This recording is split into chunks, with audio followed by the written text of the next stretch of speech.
இந்த காணொளியில் நாம் காணப்போவது வழக்கமான ஒன்றுதான். வகுத்தல் கணக்குதான். வகுத்தல் ஒன்றும் நமக்கு புதிதல்ல.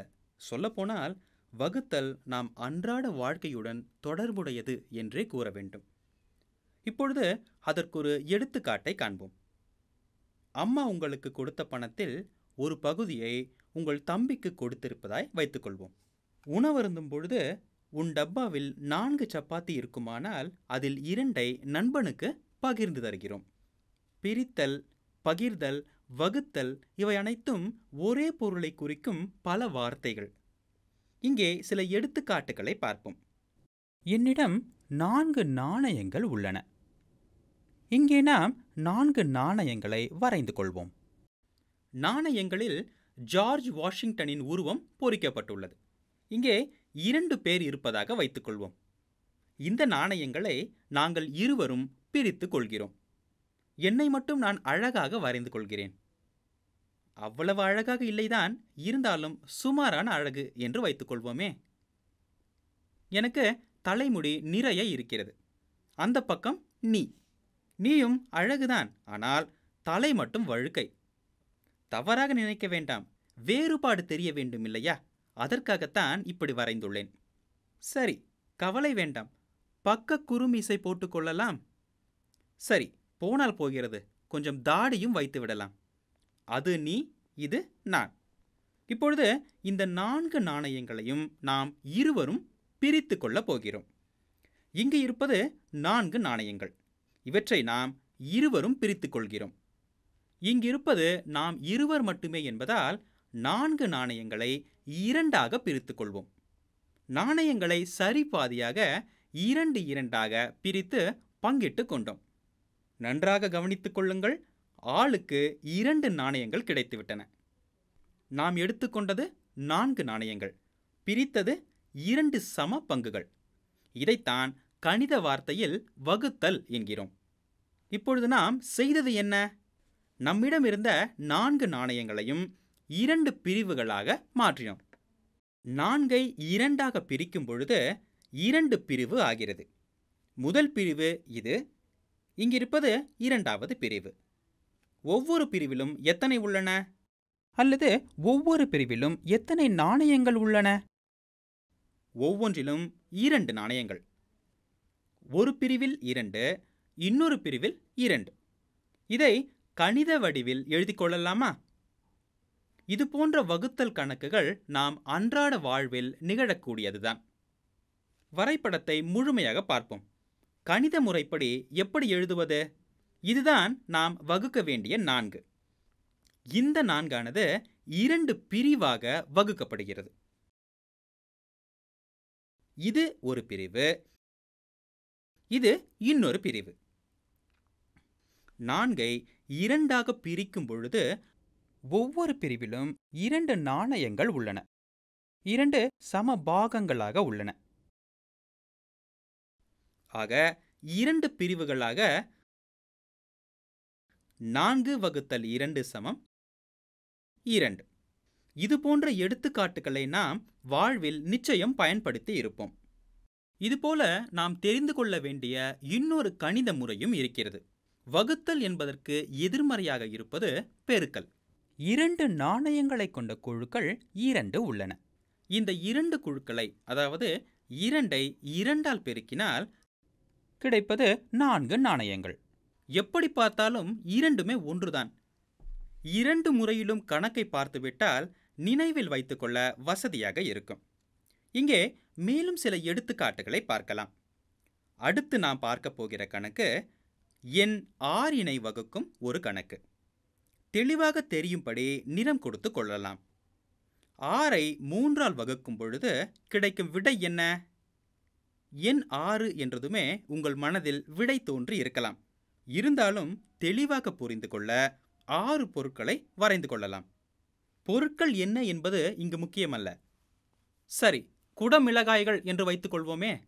நம்மிடம் இருப்பது 6. நான் எப்படி வரைந்தாலும் இதுதான் குடமிளகாய் என்று சொல்லிக் கொள்ளலாம். 1, 2, 3, 4, 5, 6. இப்பொழுது இந்த 6ஐ 3ஆல் வகுக்கப் போகிறோம். இந்த கணக்கை செய்வதற்கு ஒரு முறை இருக்கிறது. நம்மிடம் உள்ள 6 மிளகாய்களையும் 3 சம பாகங்களாக பிரித்துக் கொள்வோம். இதனை 3 பேருக்கு பிரித்து தருகிறோம். ஒவ்வொருவருக்கும் எத்தனை மிளகாய் கிடைக்கும் என்பதை கணக்கிட வேண்டும். முதலில் இவற்றை 3 பிரிவுகளாக பிரிக்கலாம். இதை 3ஆக பிரிப்பதற்கு சிறந்த வழி, இது ஒரு பிரிவு, இது மற்றொரு பிரிவு, இது 3வது பிரிவு. இப்பொழுது ஒவ்வொரு பிரிவிலும் எத்தனை மிளகாய்கள் உள்ளன? 1, 2 என மிளகாய்கள் உள்ளன. 6ஐ 3ஆல் வகுத்தால் கிடைப்பது 2. எனவே இதற்கு சிறந்த வழி 6ஐ 3 பிரிவுகளாக மாற்றுவதுதான். இதனை சற்று வேறு விதமாகவும் செய்து பார்க்கலாமா? அதுவும் எளிமையானதுதான். 6னை 3ஆல் வகுப்பதும் சுலபமானதுதானே. இவை ரஸ்பெரி பழங்கள். ரஸ்பெரியை வரைவதும் சுலபமான ஒன்றுதான். 1, 2, 3, 4, 5, 6. கடந்த முறை போலவே இதனை வகுப்பதற்கு முன் 3 குழுக்களாக பிரித்துக் கொள்வோம். 1, 2, 3 பிரிவுகளாக பிரித்துவிட்டோம். 3 பிரிவுகளாக பிரிப்பதற்கு பதில் 6னை 3ஆல் வகுக்க வேண்டுமென்றால் நாம் 3 குழுக்களையும் வகுக்க வேண்டும். 3 குழுக்களுக்குள் அல்ல, 3 குழுக்களாக வகுப்போம். 3 பொருட்களாக உள்ள குழுக்கள் எத்தனை? குடமிளகாய் குழுக்களை வரைந்து கொள்வோம். இங்கு ஒரு 3 குழு, இது 2வது குழு, இதிலும் 3 மிளகாய்கள் உள்ளன. பொருட்களை எடுத்து 3 உள்ள 2 குழுக்களாக மாற்றியுள்ளோம். இப்பொழுது நம்மிடம் 2 குழுக்கள் உள்ளன. வகுத்தலுக்கு மற்றொரு முறை உள்ளது. இது மிகவும் சுவாரஸ்யமானது. இந்த இரண்டிற்குமான தொடர்புகளை 6ஐ 3ஆல் வகுப்பதாகவும் 6னை 2ஆல் வகுப்பதாகவும் பார்க்கலாம். இதனை இங்கே எழுதிக் கொள்வோம். 6னை 2ஆல் வகுத்தால் கிடைப்பது என்ன? இவ்வாறு 2ஆல் வகுப்பது என்றால் முதலில் 6 பொருட்களையும் வரைந்து கொள்வோம். அதை 2ஆக பிரித்துக் கொள்வோம். இது ஒரு குழு, இது இன்னொரு குழு. ஒவ்வொரு குழுவிலும் 3 பொருட்கள் உள்ளன. 6ஐ 2ஆல் வகுக்கும் பொழுது கிடைப்பது 3. அல்லது அதனை இன்னொரு முறையிலும் செய்யலாம். 6 2ஆல் வகுபடுகிறது. இங்கு 1, 2, 3, 4, 5, 6 என 6 பொருட்கள் உள்ளன. இவற்றை 2 குழுக்களாக பிரிக்கிறோம். இதில் ஒவ்வொரு குழுவிலும் 2 பொருட்கள் உள்ளன. இது ஒரு வகையில் சுலபமானதும் கூட. ஒவ்வொரு குழுவிலும் இருப்பது 2 பொருட்கள். ஒரு குழு இங்கு உள்ளது, மற்றொரு குழு அங்கு உள்ளது. ஒன்றிற்கொன்று தொலைவில் இருந்தால் நல்லது. இப்பொழுது நம்மிடம் இருப்பது எத்தனை குழுக்கள்? 1, 2, 3. நம்மிடம் 3 குழுக்கள் உள்ளன. 6னை 3ஆல் வகுத்தால் 2 கிடைக்கும் என்பது எதேச்சை செயல் அல்ல. 6ஐ 2ஆல் வகுத்தால் கிடைப்பது 3 என்பது கணிதபூர்வமான ஒன்று. அதனை எழுதிக் கொள்வோம். 6 வகுத்தல் 3 சமம் 2. ஏன் 3ஐயும் 2ஐயும் இடமாற்றுகிறோம் என்றால் 3ஐ 2 முறை பெருக்கினால் கிடைப்பது 6. நம்மிடம் 3 3ஆக 2 குழுக்கள் இருப்பதாக வைத்துக்கொள்வோம். இதனை காட்சிப்படுத்த வரைந்து கொள்வோம். 3 பொருட்கள் கொண்ட குழு, அங்கு ஒன்று, இங்கு ஒன்று. 2 3கள் சேர்ந்தால் கிடைப்பது 6. 3ஐ 2 முறை எடுத்தால் அது 6க்கு சமம். இதை வேறு வழியிலும் யோசிக்கலாம். நம்மிடம் 2 பொருட்கள் கொண்ட 3 குழுக்கள் உள்ளன. 2 பொருட்கள் கொண்ட ஒரு குழு இங்குள்ளது, மற்றும் ஒரு குழு இங்குள்ளது. 3வது குழு இது. இது எதற்கு சமம்? 3 முறை 2 என்றால் அதுவும் 6ற்கு சமம். 2 முறை 3ம் 6ற்கு சமம்.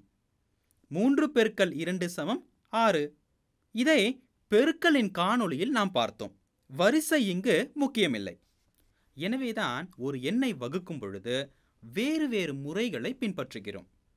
6 பொருட்களை இரண்டிரண்டாக பிரித்தால் 3 குழுக்கள் கிடைக்கும்.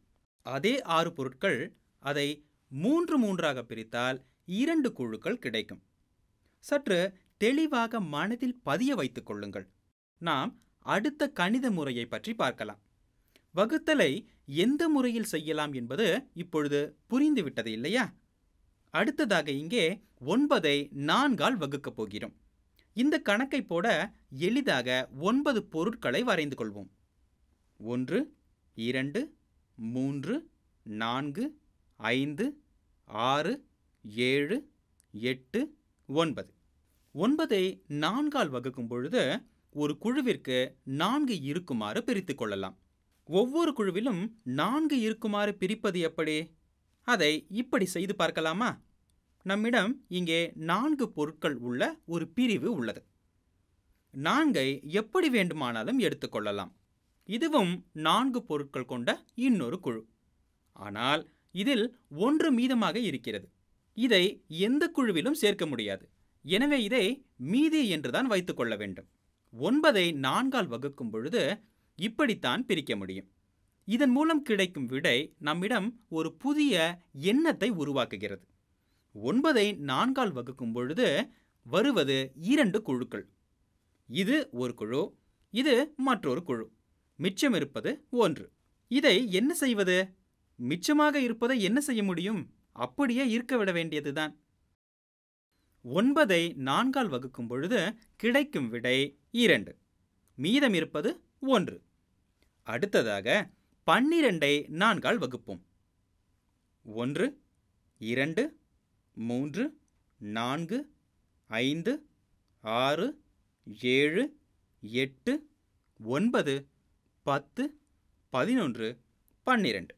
இதை இங்கு எழுதிக் கொள்வோம். 12ஐ 4ஆல் வகுப்போம். இங்குள்ள 12 பொருட்களையும் பிரித்துக் கொள்வோம். பொருட்கள் என்பதை பிளம் அல்லது ஆப்பிள் என்று வைத்துக் கொள்வோம். அப்பொழுதுதான் கணக்கு சற்று சலிக்காமல் போகும். 4ஆல் வகுக்கிறோம் இல்லையா? அதனால் 4 4ஆக கூறு வைத்துக் கொண்டே போவோம். இது 4 கொண்ட ஒரு குழு. இது 4ஐ கொண்ட இன்னொரு குழு. இது மிகவும் சுலபமாக உள்ளது. இது 4ஐ கொண்ட 3வது குழு. அவ்வளவுதான். இதில் மீதமே இல்லை. 12 பொருட்களையும் 4 பொருட்கள் கொண்ட 3 குழுக்களாக பிரித்துள்ளோம். 4 பொருட்கள் கொண்ட 3 குழுக்கள். 12ஐ 4ஆல் வகுத்தால் கிடைப்பது 3.